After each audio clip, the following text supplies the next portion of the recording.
여러분 그 테스형을 알고 계십니까? 테스형. 예. 요즘 뭐 테스형을 찾는 소리가 뭐 사방에서 야단이라고 합니다. 왜 테스형을 찾느냐? 세상이 왜 이러는지, 왜 이렇게 힘이 드는지, 세상이 왜 이 모양인지 그거 물어보려고 테스형을 찾는데요. 근데 나훈아가 물어봤답니다. 테스형이 물어봤더니 왜 이러냐고 했더니 모른다 하더랍니다. 예. 자, 우리가 사는 세상이 참 왜 이러는지 힘도 들고 고달프기도 하고 어려움도 있고요. 뭐 파도를 하나 넘었다 싶으면 또 하나가 저기서 더 큰 게 다가오거든요. 이렇게 우리는 세상에 지치고 피곤하고 세상 왜 모이냐고 원망하고 그렇게 삽니다. 그런데 인간은 묘하게도 이런 힘든 세상을 더 사랑해요. 더 좋아해요. 이런 세상을 좋아해요. 세상이 이렇다 저렇다 왜 이러냐고 그러면서도 하나님보다 세상을 더 사랑하거든요. 우리 성도는 누굽니까? 하나님을 세상보다 더 사랑하는 자입니다. 우리가 세상을 의지하면은 세상도 안 도와주고 하나님도 안 도와줍니다. 그러나 반대로 우리가 하나님을 의지하면은 하나님도 도와주시고 세상도 도와주는 거예요. 지금 우리가 액션 플랜 10번 오늘 마지막 시간인데요. 이 공부를 이렇게 한 것은 우리 신앙을 반듯하게 세워서 세상이 이렇게 가고 저렇게 가고 세상 사람들이 뭐라고 하든 우리는 우리의 본질과 기준을 지키고 우리의 가치를 붙들고 우리의 진리를 붙들고 살자는 그 취지로 이렇게 우리가 함께 공부를 했습니다. 자, 오늘 마지막 시간에서 우리 앞에 배웠던 것을 우리 좀 간략하게 정리를 하고 그렇게 넘어가도록 하겠습니다. 자, 여러분 교재를 다 펴보시고요. 일가 펴보실까요? 자, 10가지 우리 액션 플랜 행동 실천 지침을 했는데요. 자, 제일 먼저 한 것은 제일 먼저 넘겨주세요. 자, 우리 제일 먼저 일가에서는 뭘 했냐? 주일 성수에 관한 부분을 했습니다. 자, 주일 성수. 자, 주일 성수라는 것은 우리가 주일을 거룩하게 지킨다는 말인데, 자, 주일은 하나님께서 복 주시기 위해 정하신 거룩한 날입니다.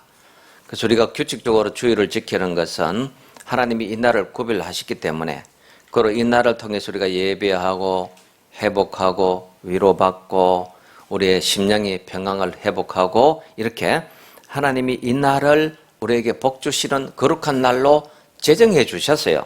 그렇게 정해 주셨어요. 그래서 우리는 이 날에 참여함으로 하나님이 정하신 그 복에 같이 참여하게 되는 겁니다.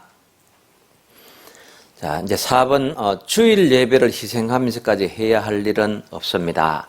여러분 세상에 어떤 일이 좋아도요, 뭐 골프가 좋고 레저가 좋고 뭐가 좋아도 주일 예배를 희생하면서까지 그렇게 해야 할 가치 있는 거 아니에요. 예.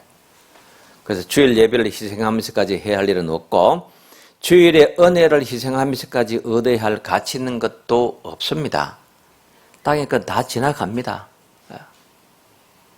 태수형 노래처럼 청춘도 한때인데 100년도 힘든 것을 1000년을 살 것처럼 우리가 그렇게 붙들고 갈 그게 없습니다. 그래서 은혜를 희생하면서까지 얻어야 할 가치는 없고 주일의 행복을 희생하면서까지 누려야 할 쾌락도 없습니다. 잠시 지나가는 거 다 끝나고 나면 허무한 거 그것 때문에 예배를 희생해서는 안 된다는 거죠. 또 주일 내 예배 자리를 비워두지 말라. 내 예배 자리 하나님을 만나고 하나님과 교통하는 이 복된 자리 비워두지 말아라. 예. 자, 다음 볼까요? 자, 예배 드릴 수 있는 시간이 있음에도 불구하고 예배 안 드리려는 다른 핑계를 대거나 구실을 찾지 말아라. 그래요. 우리가 어떻게든지 예배 드리기 위해서 뭐 해야 됩니다. 여러분 세상 일도 보세요. 안 될 이유는 10가지 20가지예요. 그러나 될 이유는 늘 하나입니다. 안 될 이유는 그렇게 많지만 될 이유는 늘 하나예요. 그래서 우리 예배 잘 드리겠다 이 기준 하나 세워지면은 다른 것들 안 될 이유들이 다 사라집니다. 그래서 예배는 다른 핑계 대지 말고 내 자리를 비우지 말고 잘 들으라 하는 것을 우리가 앞에서 봤습니다. 다음 볼까요? 자, 우리 성도의 신앙생활에 3대 기본이 있는데 바로 말씀, 기도, 찬양입니다. 기독교 신앙의 표준은 성경입니다. 그래서 성경을 벗어나서 바른 신앙을 가질 수는 없습니다. 그래서 날마다 성경을 많이 읽고 성경을 많이 묵상하고 암송하는 것이 좋습니다. 성경은 하나님의 말씀이죠. 잘 보세요. 생명의 양식, 영혼의 양식이 됩니다. 고등 종교라고 하는 것은요, 철저하게 어디에 기반을 두냐면 경전에 기반을 둬요. 그리고 고등 종교가 아닌 일반 종교들은 전부 샤머니즘 같은 것은 이 경전이 없습니다. 그래서 경전이 있다는 것은 그만큼 그 종교는 고등 종교라는 거예요. 우리 기독교는 하나님의 말씀인 경전이 있어서 모든 기준과 가치와 내용과 결과가 성경에서 나옵니다. 그래서 성경을 우리 생명의 양식으로, 영혼의 양식으로 늘 보셔야 되고, 성경을 통해 그리스도인의 생활 원리를 배우죠. 일상에 힘을 얻죠. 그러므로 날마다 성경을 읽어야 합니다. 성도는 말씀을 통해 구원을 받고 말씀에 순종함으로 복을 받습니다. 우리가 말씀을 받고 영접하고 구원에 참여하죠. 그리고 말씀에 순종함으로 복받는 생활을 하게 됩니다. 성도는 말씀의 은혜보다 더 큰 은혜가 없다는 것을 알고 말씀을 늘 사모해야 돼요. 그래서 우리가 자기 나이만큼 성경을 읽고 하나님 앞에 가자, 천국 가자. 제가 자주 말씀을 드리죠. 우리 교회도 지금 400독 이상 성경 읽으신 분들이 많습니다. 200몇 독, 300독 하신 분들이 많이 있습니다. 자, 다음요. 그 다음 기도인데요. 기도 생활은 말씀 생활과 함께 짝을 이루는데, 말씀이 영혼의 양식이듯이 기도는 영혼의 호흡입니다. 우리 몸도 보세요. 우리가 먹기도 먹어야 되지만 안 먹으면 죽잖아요. 또 호흡도 안 하면 안 되는 겁니다. 그래서 양식과 호흡은 우리가 살아가는데 필수적인 겁니다. 그래서 하나님의 말씀, 기도 생활은 성도의 삶의 두 수레바퀴와 같아요. 그래서 생명의 양식이고 영혼의 호흡인데, 날마다 호흡을 하듯이 우리는 날마다 기도해야 합니다. 기도는 내 영혼을 살아나게 해요. 그래서 우리가 기도 생활을 지속하면은 분명한 것은 은혜 생활도 지속됩니다. 그리고 기도의 일상화는 은혜의 일상화와 똑같은 거예요. 그 다음 봅니다. 기도는 나의 약한 부분에서 위대하신 하나님의 일하심을 경험하는 것입니다. 내 힘으로 할 수 없는 내 가장 약한 부분에서 내가 기도하면은 하나님이 그 부분에서 일해 주시는 거예요. 그 부분에서 하나님이 책임져 주십니다. 그러므로 안 된다고 불평하고 왜 이러냐고 원망하지 말고 우리는 뭘 안 했음을 알아야 하느냐? 기도를 충분히 하지 못했음을 알아야 합니다. 자, 기도할 때 성령이 말할 수 없는 탄식을 우리를 도우십니다. 그래서 마이어는 기도는 어떤 것이 아니라 모든 것이다. 어떤 한 것이 아니고 기도는 우리 삶의 모든 것이 되신다. 한번 볼까요? 자, 찬양은 세 번째는 찬양인데, 찬양은 말씀의 진리, 기도의 응답에 대한 반응입니다. 어떤 반응? 아름다운 반응이에요. 우리가 말씀으로 깨닫고 기도함으로 응답받고 거기에 대한 우리의 가장 아름다운 반응이 바로 찬양하는 거예요. 자, 찬양 생활은요, 능력이 있어요. 자, 찬양은 성도가 드리는 곡조 붙은 기도 또는 공개적 감사라고 하는데, 자, 때로는 우리가 기도도 막힙니다. 기도할 마음도 안 생겨요. 말씀을 읽어도 눈에 들어오지도 않아요. 그럴 때는 우리가 찬양을 해야 됩니다. 우리 세상 유행가 하나 불러도 어떤 때는 마음이 거기 쏠리고 위로가 될 때도 있는데, 하나님 말씀은 우리 마음의 문을 엽니다. 닫힌, 억눌린 우리 심령을 회복시켜 주시는 거예요. 그래서 여러분이 1절부터 4절까지 다 외워서 부를 수 있는 찬송은 꼭 한두 개 갖고 계십시오. 요즘 복음 성가들 얼마나 좋은 곡들이 많아요. 우리 자녀는 특성하신 왜 나만 겪는 고난이라고 원망하고 불평하냐고, 이런 것도 얼마나 좋습니까? 그래서 복음 성가도 여러분이 하나 정도, 두 개 정도 언제든지 부를 수 있는 다 암송을 하시고 끝까지 외워서 힘들 때 불러보십시오. 자, 찬송은 하나님의 하나님 되심을 높이는 겁니다.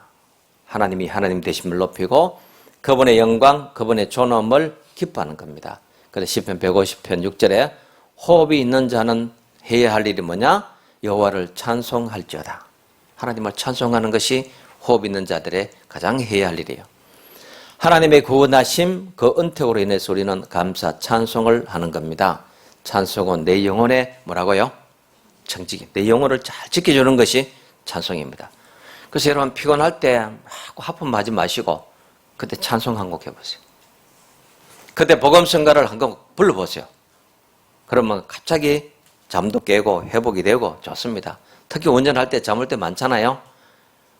그럴 때 라디오 틀어놓으면 더 잠 옵니다. 그래 내가 부르는 거예요. 내가 찬송을 부르고 막 힘을 다해서 목청껏 못 불러도 괜찮아요. 누가 듣습니까? 내 혼자 듣는데.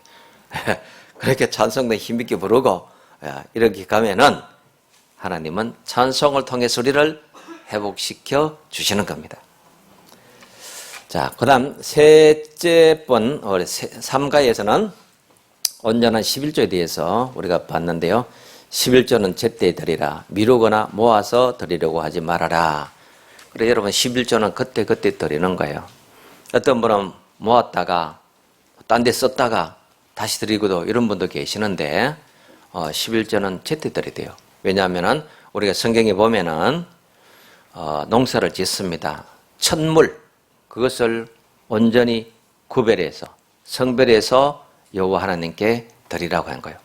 그래서 11조 떼어놨다가 딴 데 유용했다가 급한 데 있으니 우선 쓰고 다른 데 유용했다가 뭐 제대로 금명 맞게 드리면 안 되냐 이러고 그러는데 여러분 그 돈 없어도 문제 해결됩니다. 오히려 그렇게 하나님께 구별해서 드리면 하나님이 그 문제를 더 잘 해결해 주시는 거예요. 그러면 11조는 제때 드리고 그리고 반드시 구별해서 미리 드리라는 겁니다. 자, 11조는 나누어서 드리거나 다른 용도에 사용했다가 드리지 말고 11조는 내가 드리는 교회에 드리라. 내 예배 자리에서 내가 하나님께 성물 드리는 것이 온전한 예물이 됩니다. 자, 어떤 분들 이런 분들이 계세요. 어느 선교사님을 돕는다거나 또 시골 어려운 교회를 돕거나 무슨 선교 단체를 돕거나 그럴 때에 돕겠다 하고 거리로 자기 11조를 보내는 분들도 있습니다. 물론 하나님께 드리는 것 될 수 있습니다. 그러나 여러분이 정 그렇게 하고 싶으시면은 교회에 드리십시오. 교회에서 쓰십시오. 이거는 시골 교회 어디를 도와주세요. 어느 선교사님을 도와주세요. 그렇게 도우면 그게 합당한 거예요. 여러분이 개인적으로 선교사에게 보내고 선교단체에 보내면은 내 이름이 드러나요. 내가 자랑이 됩니다. 그러나 교회를 통해서 하면은 주님의 이름이 드러나지 여러분의 이름이 드러나지 않습니다. 어느 것을 하나님이 기뻐하실까요?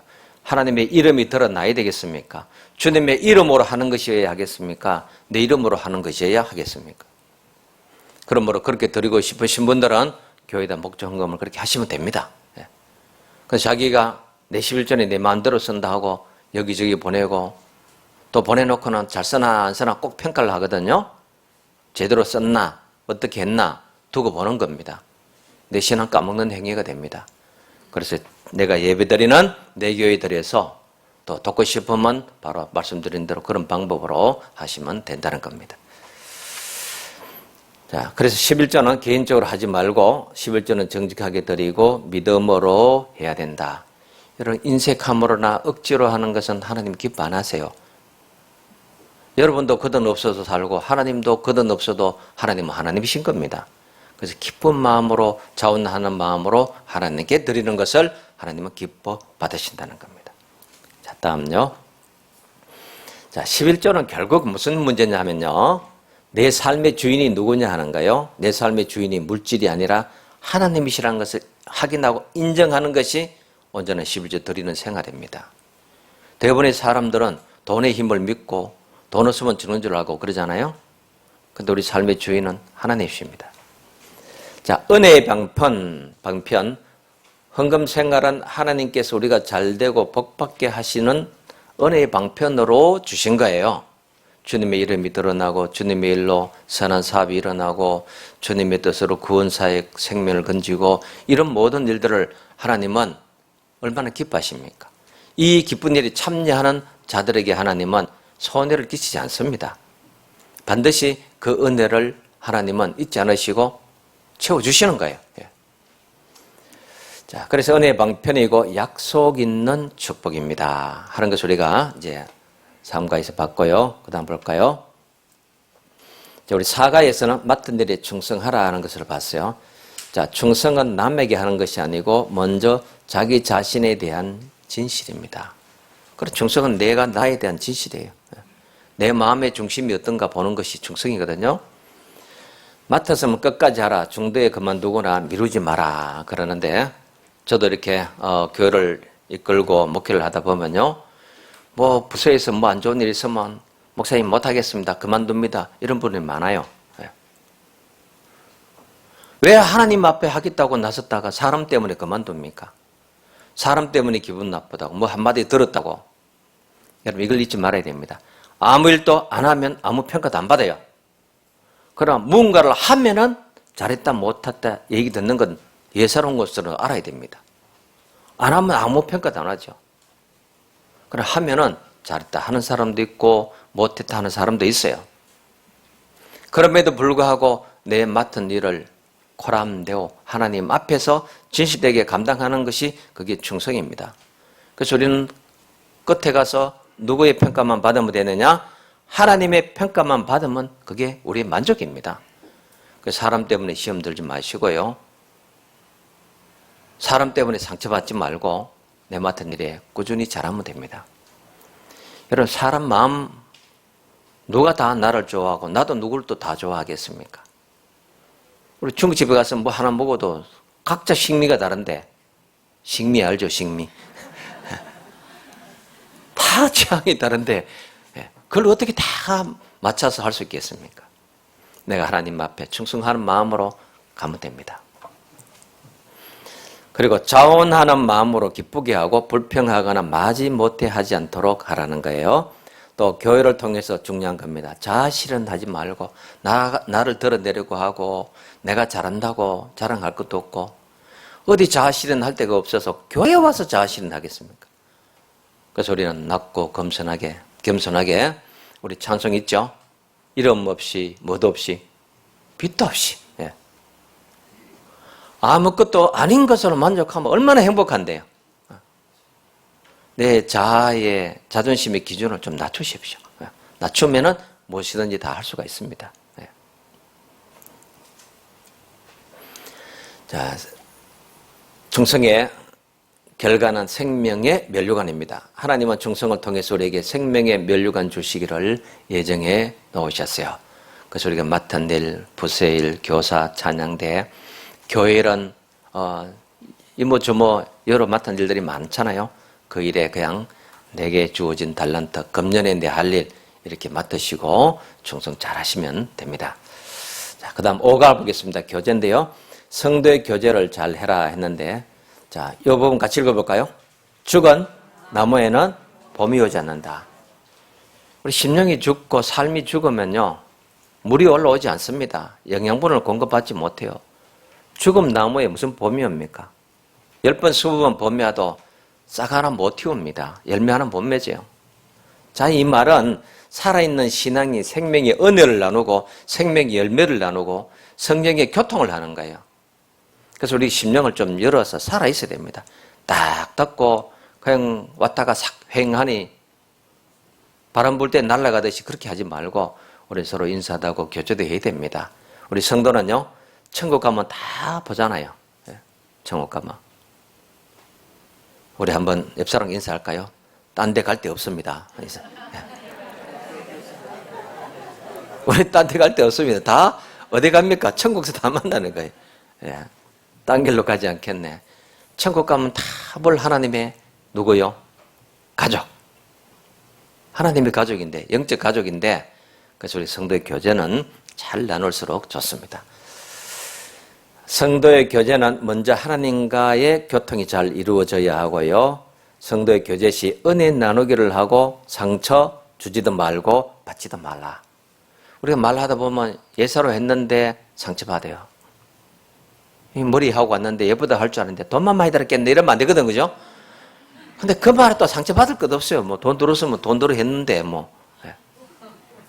은혜 나누기를 해야 되는데 자꾸 평가 나누기를 하고 비판 나누기를 하고 이러다 보니 상처가 되는 거예요.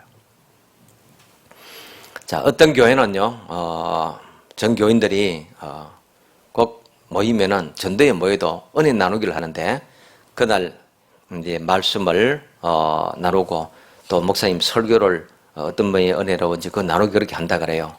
저는 뭐 설교를 하도 못해서 은혜 나누기 하라고 그날만한 자신이 없어요. 없지만은 뜻은 뭐예요? 어떻게든 우리가 좋은 것, 서로 아름다운 교제를 하는 것, 성도의 교통이 상처가 안 되고 위로가 되고 소망이 되는 것, 이거 하자는 뜻이 은혜 나누기 뜻인 겁니다. 우리 모두는 하나님의 가족인데 서로 돌아보고 모이기를 힘쓰자 하는 것이었습니다. 자, 다음 볼까요? 자, 전도입니다. 그리스도인이라면 누구나 전도해야 되는데 그것은 무엇이기 때문에? 주님의 지상 명령이기 때문입니다. 자, 가장 좋은 전도는 삶으로 하는 전도다 그래서 누구 붙들고 예수 믿으세요? 뭐 불신 지옥 천국 예수 천당 뭐 그런 것만 전도가 아니고 인사 잘하는 거, 친절한 거, 화내지 않는 거, 운전 참석 곱게 잘하는 거, 술 담배 안 하는 거. 술 담배 안 하는 걸 안 믿는 사람들이 더 잘 알아요. 교회 다니나 하면 이거 안 한 줄 다 압니다. 자, 인사 잘하기. 여러분 엘리베이터 타고요. 그거 한 5초, 15초 사이 얼마나 깁니까, 그거? 숫자 바뀌는 거 자꾸 헤아리지 말고 지절 바뀝니다. 그거 안 봐도요. 예, 안 봐도 착착 바뀝니다. 할 말이 없을 때는 영국 속담 이름을 날씨 얘기를 해라. 날씨 얘기하면 다 대화가 돼요. 오늘 날씨 참 좋네요. 언제 가을이 왔는가 봐요. 이러면 맞아요. 뭐 어제까지 춥디만 덥디만 오늘 날씨가 이렇게 참 요즘 좋은 계절입니다. 다 얘기해줘요. 날씨 좋습니다 하는데 그래서 어쩌라고요? 이런 사람 아무도 없어요. 예. 그 날씨 얘기는 서로 대화를 할 수 있습니다. 그래 인사를 하고 친절하게 하고 빌 게이츠가요. 사람이 똑똑하게 되기보다 친절하게 되기가 더 어렵다고 했어요. 그만큼 친절하게 되기가 참 힘들어요. 그래 친절하기만 해도 우리는 뭘 한다? 전도한다는 거예요. 화내지 않고 운전 잘하고 버럭버럭 화내고 여러분 무엇에 화내는가를 보면 그 인격을 알 수 있잖아요. 별거 아닌 것에 화내지 말고 화나도 속으로 새기면 되는데 꼭 표를 해가지고 지 성질 다 부리려고 하는데 이거 전도가 안 되는 거고 가족 간에도 덕이 안 되는 거예요. 자, 신앙인의 모습은 자연적인 전도인데요. 범사에 감사하고 기쁘게 살고 비난하지 않고 기도하고 식사하고 부정적인 삶을 버리고 긍정의 삶을 살고요. 여러분 식당에 가든지 어디 가시든지 기도를 좀 오래 하십시오. 일부라도. 이 음식 주신 것 감사하고 이것을 먹고 이 맛을 알 수 있는 입맛 주신 것도 감사하고 소화 잘 시켜달라고 건강하게 되게 하려는 것도 얼마나 감사합니까? 그래서 이 식사 기도도 좀 이렇게 딱 정중하게 감사하고 먹으면요 얼마나 여유가 있습니까? 놓자마자 급하게 먹다 입천장 뒤고 그게 아닙니다. 자, 1년에 한 명 이상은 꼭 전도하자. 반드시 나로 말미암아 구원받는 사람이 있도록 합시다 하는 것이 이거였어요. 그래서 여러분의 삶을 통해서 전도가 되고 나로 말미암아서 전도받는 사람이 꼭 있기를 축원합니다. 자, 그다음 볼까요? 자, 성교의 완성지는 예루살렘인데 여러분 지금 예루살렘이에요. 이스라엘에 복음이 시작된 자리잖아요. 놀랍게도 최근 통계에 이스라엘에 15만 2천 명의 크리스찬들이 생겼어요. 엄청나게 많이 생깁니다. 제일 많은 곳이 나사렛입니다. 예수님의 고향이죠. 나사렛. 그게 2만 명 이상. 하이파, 살기 좋은 항구 도시입니다. 거기도 한 2만 명 넘고. 베들레헴, 예수님이 탄생하신 그곳에 굉장히 많은 그리스도인들이 있어요. 그는 50 몇 프로까지 될 정도. 56%인가 뭐 8%인가 그러더라고요. 예루살렘에도 15,000명 정도의 크리스찬들이 있어요. 이렇게 놀랍게도 지금 땅끝까지 복음이 전해진 후에 마지막에 오리라 했는데 땅끝이 어디냐면은 시작점이 땅끝이에요. 지구가 둥글기 때문에 그래 예루살렘에 엄청나게 많은 이스라엘 땅에 크리스찬들이 일어나고 있습니다. 또 주위시 미셔너리라는 단체가 있어요. 유대인들에게만 복음을 전하는 선교 단체가 있습니다. 그리고 경간에는 야콥 여레벨이라는 유대인 신학자가 있는데 이분이 기독교 공동체가 유대인들이 바라던 참 이스라엘, 참 하나님의 백성이라는 그 신학 이론을 위해서 지금 유대인들에게 굉장히 질타를 받는데 우리 기독교인들에게는 굉장히 좋은 해석으로 받아들여지고 있습니다.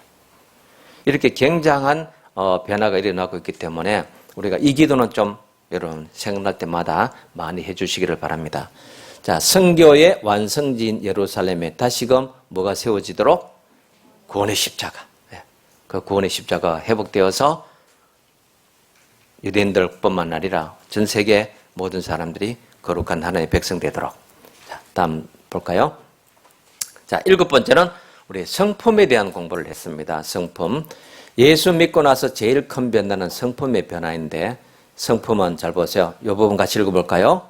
성품은 내 영혼의 질입니다. 내 성품이 어떠냐에 따라서 내 영혼도 거기에 같은 질입니다. 같은 급이에요. 능력은 성공에 이르게 할 수 있습니다. 그러나 성품은 그 성공을 지속시켜주는 거예요. 그래서 성품이라는 게 얼마나 좋습니까? 똑똑해서 지적은 했지만 거기 오래 있고 인정받고 쓰임받는 것은 성품이에요. 성품 속에 은혜가 들어가야 인격이 변화됩니다. 그래서 우리는 겉으로는 후패하고 겉사람은 낡아지지만 속사람은 자꾸 새로워지고 있습니다.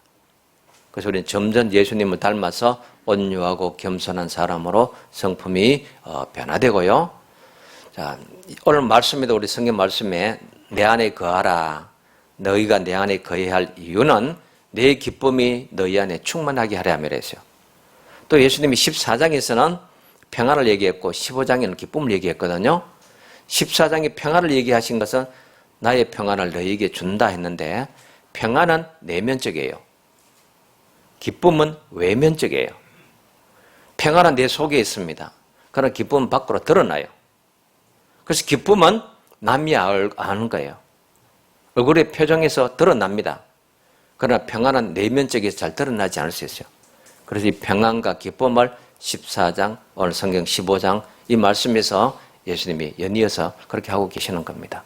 그래서 내 안에 평강이 있을 때 내 성품이, 내 인격이 달라지는 겁니다. 자, 다음 볼까요?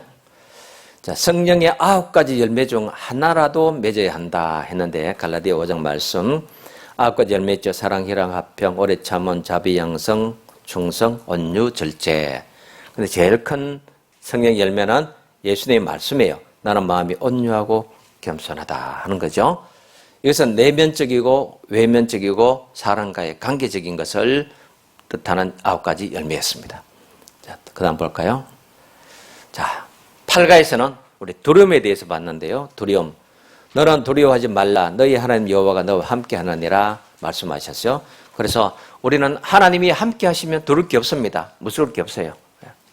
하나님이 함께 하시면 두려울 게 없다.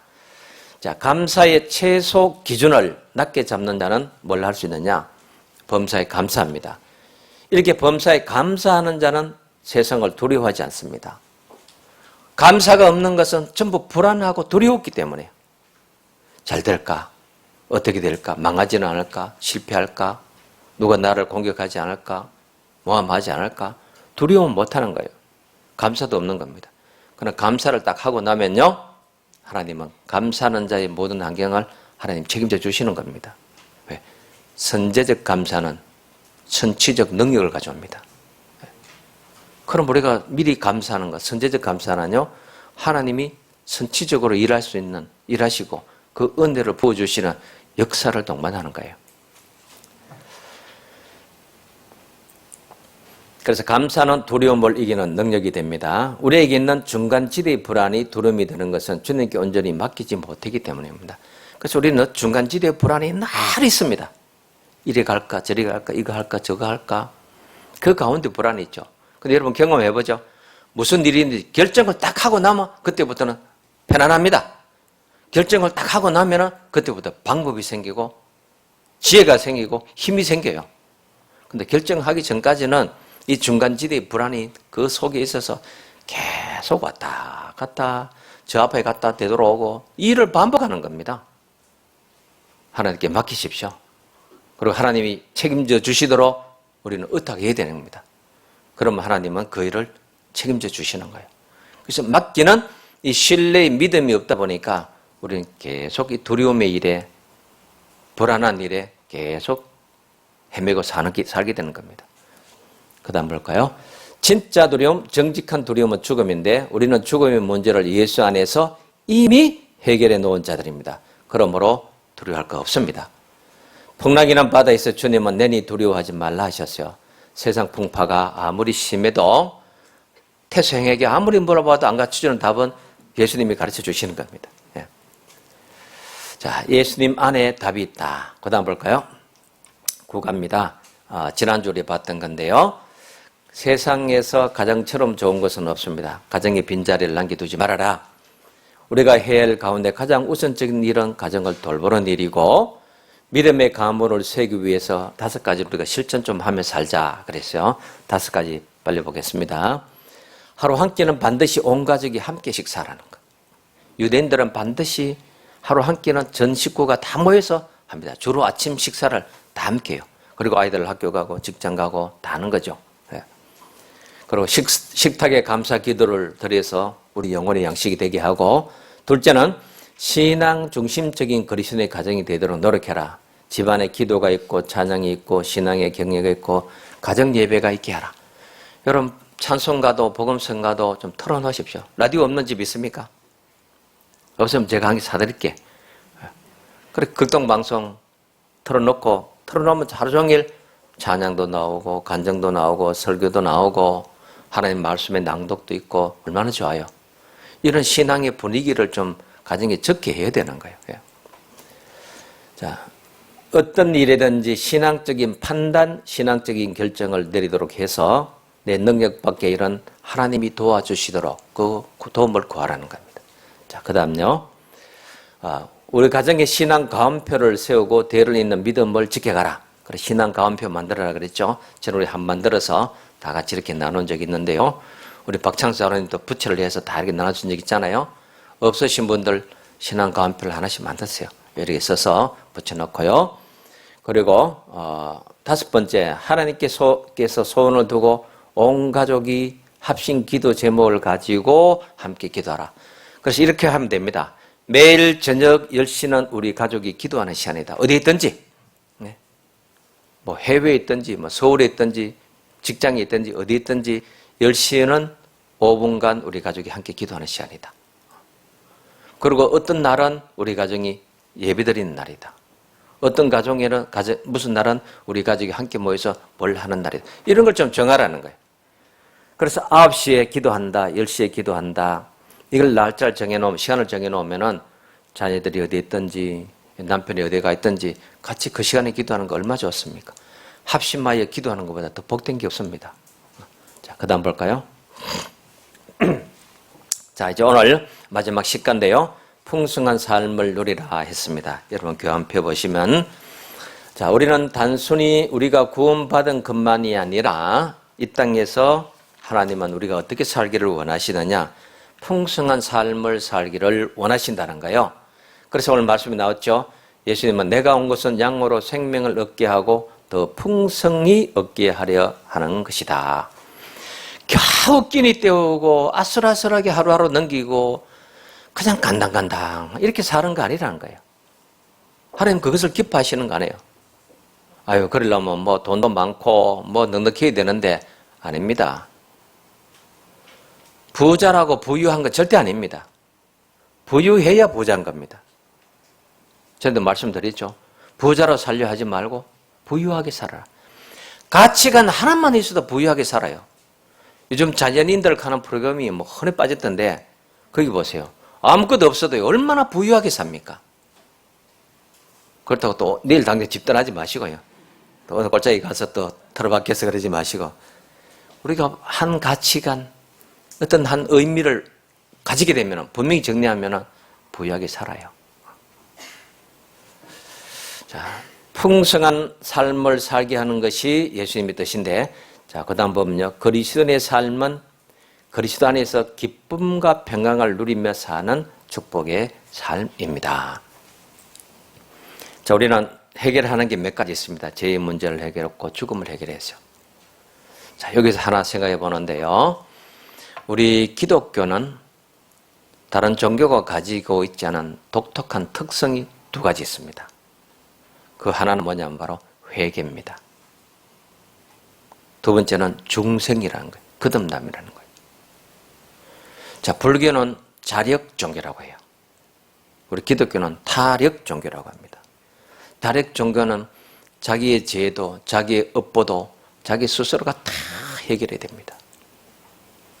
평생에, 자, 30세에 불교의 기회에 있으면 30년 동안 쌓은 죄를 앞으로 30년 동안 씻어가야 되는 거예요. 그러나 놀라운 것은 그렇게 노력했다고, 면벽을 했다고, 하한 거, 공한 거를, 동한 거를 했다고 없어지는 게 아니거든요. 지은 죄는 죄대로 그대로 있고, 내가 앞으로 한 일은 한 일대로 그대로 남아있는 겁니다. 일대일로 상쇄되는 게 세상에 없습니다. 자력 종교이기 때문에 자신의 힘으로 다 해야 되는데, 기독교는 죄를 사해 주시고 용서해 주시는 분이 계셔서 그분에게 내 죄를 고백하면 그분이 해결해 주신다는 거예요. 근데 이 회개는 오늘 여러분 잘 좀 정리하시기 바랍니다. 이 회개는 참된 회개가 되려면 두 가지가 꼭 필요해요. 참된 회개는 첫째는 생각의 변화고 두 번째는 행동의 변화입니다. 이 생각의 변화는 인식론적 존재로서의 변화라고 하고, 두 번째는 행동의 변화, 존재론적 인식의 변화라고 해요. 그래서 말이 어렵습니다만은 생각이 변화되고 행동이 변화되어야 되는 거예요. 자, 우리가 볼까요? 사람은 신기하게도 깨닫고도 안 바꿔요. 깨달았는데도, 알았는데도, 인식했는데도 행동을 안 바꿉니다. 그대로 살아요. 여전히 죄된 습성, 죄된 기질, 죄된 품성을 가지고 가던 길을 계속 가는 겁니다. 도박이 나쁘다 아는데도 또 두드리고 땡기고 이렇게 하잖아요. 알아도 안 바꾸는 겁니다. 그래서 뭐가 필요한 거예요? 두 가지 다 필요해요. 인식론적인 거. 내가 죄된 길을 가고 있다. 내가 죄에 대해서 대책이 없구나. 내가 죄에 대해서 마지막을 생각하지 못하고 있구나. 이거 알아야 되는 겁니다. 그리고 그것을 아는 것이 인식론적인 문제예요. 그걸 알아야 되는데 이걸 알지 못하고 대책 없이, 죄의 대책 없이 살고 보면 마지막에 가서 뭘 한 줄 아십니까? 큰 후회를 합니다. 근데 후회는 회개와는 전혀 다른 거예요. 뭐 눈물은 같이 흘릴 수도 있지만은 회개와 후회는 전혀 달라요. 후회는 하나님이 없는 것이고 회개는 하나님이 있는 거예요. 그러면 그 결과에 죄를 심판하시고 죄를 다스리고 죄의 삭슬 사망으로 심판하시는 그 하나님 앞에 우리는 타력적으로 회개함으로 용서받고 죄 문제를 해결하게 되는 거예요. 그리고 죄를 인식하고 그 다음에 행동을 바꿔야 되는 거예요. 행동을 바꾸는 거. 그래야 되는데 이 존재론적인 것은 뭐를 말하냐면 세 가지가 포함돼요. 생각, 감정, 행동이 달라지게 되는 거예요. 이제까지 짓던 죄를 마음 아파야 되는 거예요. 부끄러워야 되는 거예요. 그게 감정이 변화돼야 되는 거예요. 대부분 이렇게 말합니다. 그때는 어쩔 수 없었다. 먹고 살려니까. 그러고 안 부끄러워하면 안 되는 거예요. 그래서 생각이 변하고 죄에 대해서 부끄러운 마음, 감정이 변하고 앞으로는 행동이 달라지는 거예요. 그래서 이 회개라는 것은 한문적으로 말하면은 잘못을 알고 고친다는 게 회개입니다. 그러나 원어에 보면은 메타노이아라고 하는 말인데 이것은 가던 길에서 돌아서서 하나님을 바라본다는 뜻입니다. 가던 길이 뭐예요? 제약된 길이었고 죽음의 길이었던 거예요. 이 길에서 돌아서서 하나님을 향해서 바라보는 것. 이것이 회개인 겁니다.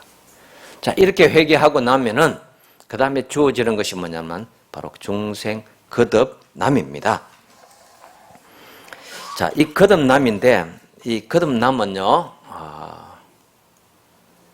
새로운 피조물, 새로운 사람으로 되는 거예요. 자, 여기에 대해서 우리 기독교 신학에 아주 유명한 독일의 위르겐 몰트마라는 분이 있습니다. 이분이 정리한 것을 좀 같이 보겠습니다. 자, 우리 삶은 훼손된 삶이다. 훼손이 되어 있다. 이렇게 얘기했어요. 자, 하나님을 저버린 인간으로서 자기의 삶의 원천을 우리는 잃어버렸어요. 내 삶의 원천이 어디에서 어떻게 시작이 되었고 어떻게 기결되는지 원천을 잃어버렸습니다. 그렇게 처음과 마지막을 잃어버리고 사는 거예요. 원천을 잃어버렸고 삶에 대한 계명을 거역하고 행동합니다. 마음대로 행동하는 거예요. 원천을 잃어버렸으니 하나님을 모르니 늘 기준이 자기고 자기 마음대로 사는 거죠. 그 다음에 삶 대신에 죽음을 결국은 발견하게 됩니다. 이게 뭐냐고요? 훼손된 인간의 삶이라는 거예요. 삶의 원천을 잃어버리고 삶의 계명을 거역하고 지멋대로 행동하고 삶 대신에 죽음을 발견했어요.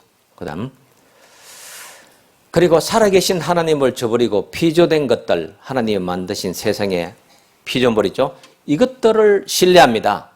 그리고 하나님을 신뢰하는 대신에 하나님 아닌 것을 신뢰해서 이것을 섬기는 거예요. 이게 우상인 겁니다. 하나님 아닌 것, 우리가 얼마나 많이 섬기고 있습니까? 하나님보다 더 사랑하는 게 너무 많아요. 가장 대표적인 게 돈이고 황금이고 요즘 휴대폰도 하나님보다 더 사랑해요. 성경 잃어버리는 걱정 안 해도 휴대폰 잃으면 온 걱정을 다 하잖아요. 우상으로 만든다. 그 다음요. 그들의 사랑은 하나님 아닌 것을 지향합니다. 우리 사랑이 하나님 사랑 아니라 제가 서두에서 말씀드렸죠.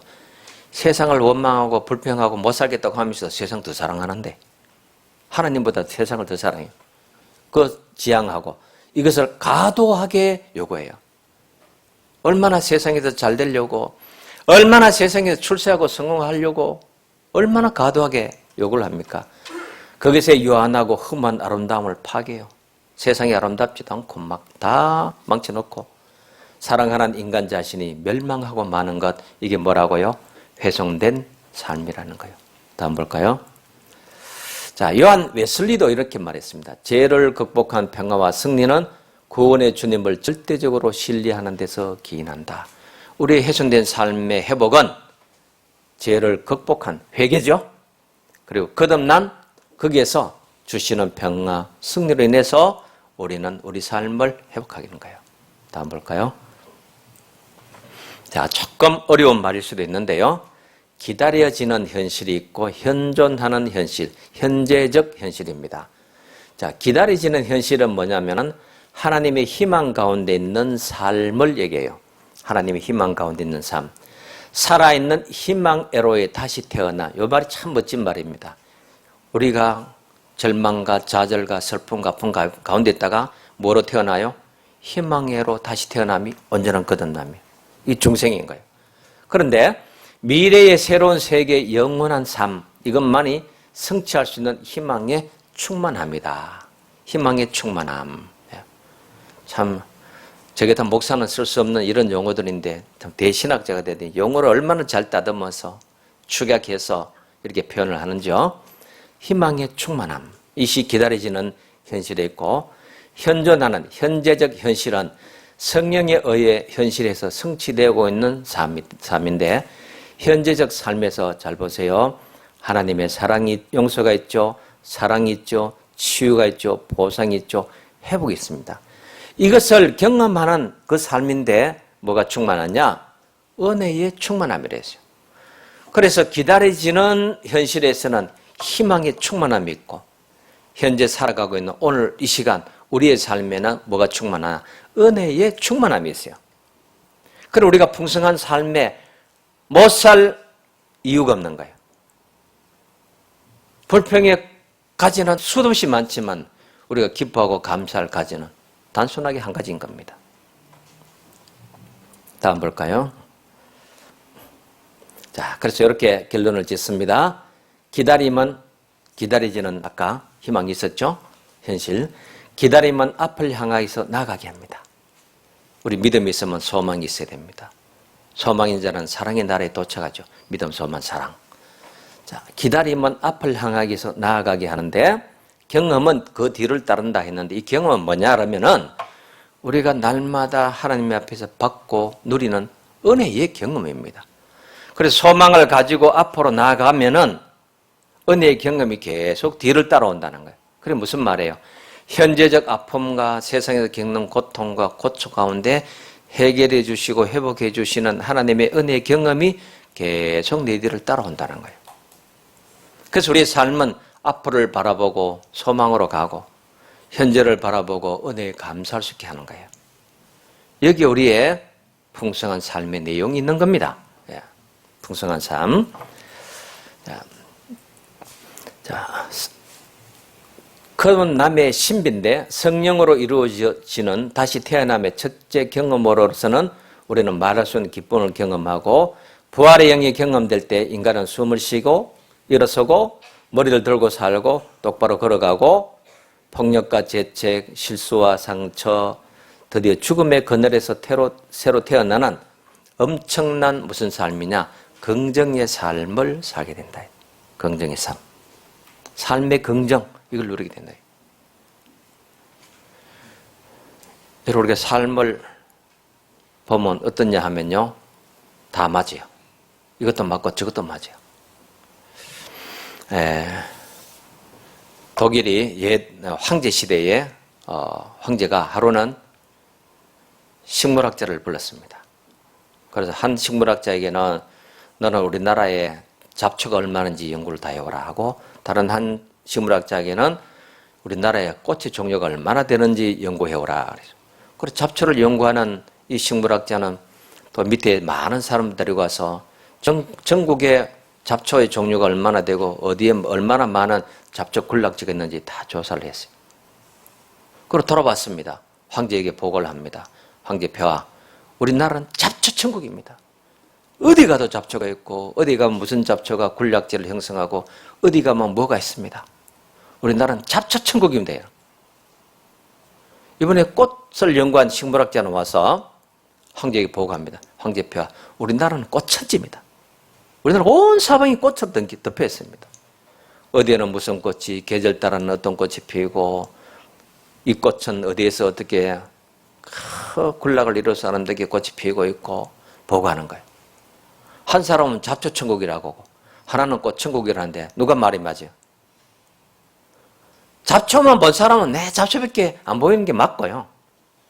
꽃을 본 사람은 꽃만 보이는 게 맞는 거예요. 똑같은 세상 살면서도 삶의 긍정을 보는 사람은 행복한 사람이에요. 풍성한 삶을 살 수 있는 사람. 날마다 찌들리는 사람, 날마다 모자라는 것만 계산하는 사람은요, 평생을 그렇게 살다가 모자라는 인생으로 죽는 거죠. 다음 봅니다. 자, 몰토만의 이런 얘기입니다. 고통과 실망들로 장례식장의 영이 되어버린 우리의 삶. 참 기가 막힌 표현이에요. 다 장례식장 분위기로 살아요. 모두가 아예 장례식장 모드에 딱 거기 갖다 놨어요. 이런 장례식장의 분위기로 우리가 날마다 사는데 아침 일어나면 이래요. 그런데 그런 우리의 삶의 영은 새롭게 태어났습니다. 희망에 충만한 영으로. 우리는 성령 가운데서 경험하는 하나님의 사랑과 함께 삶을 다시 사랑하기 시작했다. 우리 삶을 다시 시작하는 것, 그게 삶의 긍정입니다. 볼까요? 자, 성경 말씀 로마서 5장 1절인데 같이 읽어보겠습니다.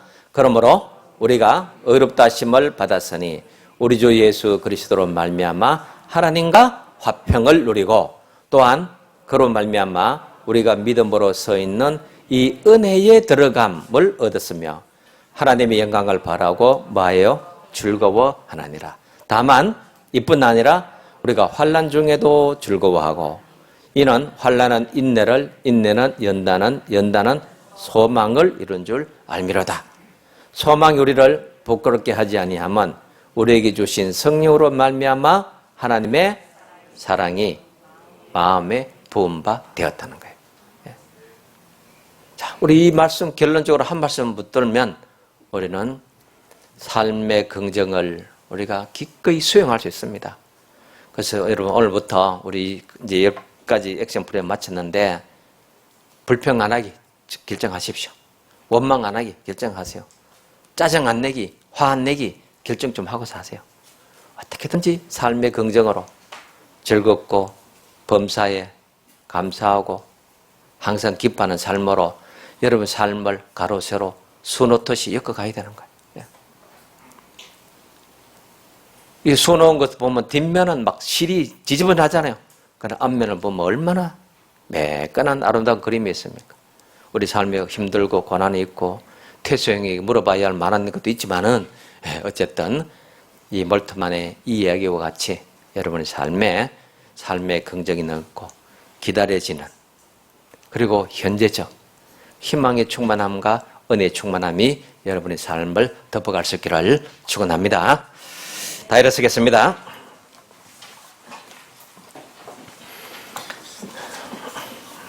일어서서 함께 기도하겠습니다. 하나님 아버지, 힘들고 어려운 면이 있어도 고단한 세상이지만 그러나 하나님은 우리가 하나님의 자녀로서 이 세상을 긍정의 삶으로 희망으로 채워지고 은혜로 채워지는 삶을 살기를 기뻐하십니다. 예수 그리스도를 믿는 우리는 두려워하지 않고 이제 하나님이 예비하시고 허락하신 그 은혜의 길을 따라서 믿음과 소망과 사랑이 넘치는 희망으로의 다시 태어남이 있고 은혜가 뒤따르는 경험적 축복을 누릴 수 있는 저희들로 살아가게 하여 주옵소서. 이 시간 함께 기도하겠습니다. 하나님 아버지, 마음대로 안 되는 세상, 원망도 많고 불평도 많고 짜증도 많지만은 그러나 하나님, 우리가 하나님의 자녀답게 이 세상을 긍정으로 기쁨과 감사함으로 희망으로의 다시 태어남을 가지고 경험적 은혜가 축적되는 삶을 살기를 기뻐하십니다. 하나님 안에서 두려움을 이기고 중간지대의 불안에서 걱정하고 염려하는 존재가 아니라 하나님께 전적으로 맡기고 의탁함으로 풍성한 삶을 살아낼 수 있는 저희들로 축복해 주시옵고 이 시간 세워 주옵소서. 예수님 이름으로 기도드립니다. 아멘.